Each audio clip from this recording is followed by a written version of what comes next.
Bonjour à tous, donc aujourd'hui on va commencer le cours sur la symétrie axiale, c'est la symétrie que vous avez déjà vue en partie à l'école primaire.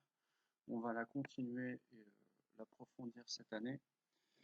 On rappelle que la symétrie axiale finalement c'est comme si vous aviez un miroir, euh, le miroir qui s'appelle l'axe de symétrie transforme une figure à gauche en une figure à droite qui sont des figures miroirs.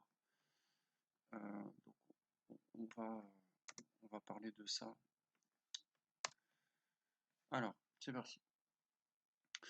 Avant de parler de la symétrie axiale, il faut parler de la médiatrice qu'on a déjà vue dans la partie sur les distances.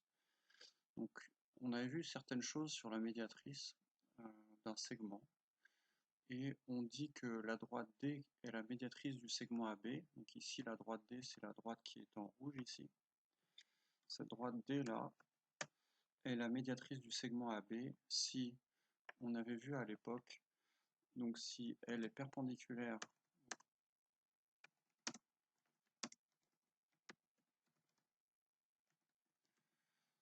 à AB et qu'elle passe par son milieu.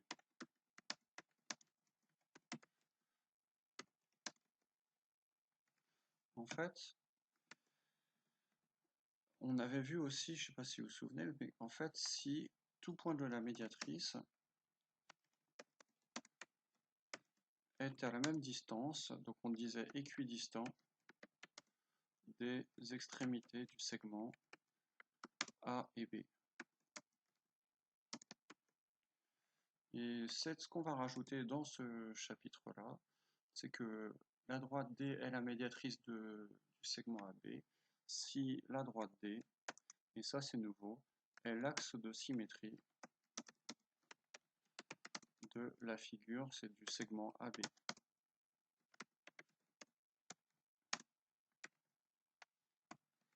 Alors, donc là, un axe de symétrie, ça y est, on a notre premier axe de symétrie qui se voit là, ici en rouge, qui est aussi la médiatrice du segment AB. Et l'axe de symétrie transforme A en B, de telle sorte que la distance, si vous mesurez la distance à la règle, elle est la même ici, à gauche, que à droite de l'axe rouge. Donc la distance A à ce point-là, qu'on va noter par exemple O, est à la même distance que la distance OB. Le point O se situe à l'intersection de la droite D et du segment AB.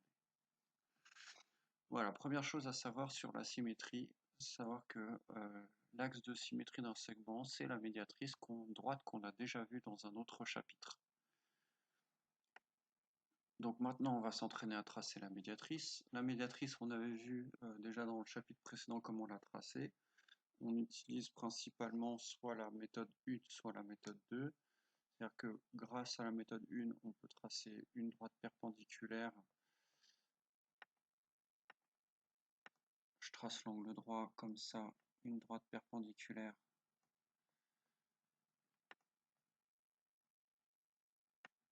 Voilà, qui passe par le milieu du segment AB. Ou alors on peut aussi utiliser le compas en utilisant les points équidistants de A et de B.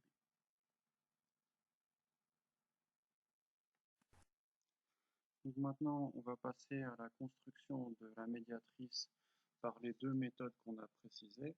Donc première méthode, la façon la plus, peut-être pas la plus simple, mais qui permet de ne pas se faire avoir avec des mesures. C'est-à-dire qu'en fait, ce qui marchera avec n'importe quelle mesure de segment, c'est de prendre le compas. On va pointer sur J, on va faire un arc de cercle en haut et en bas,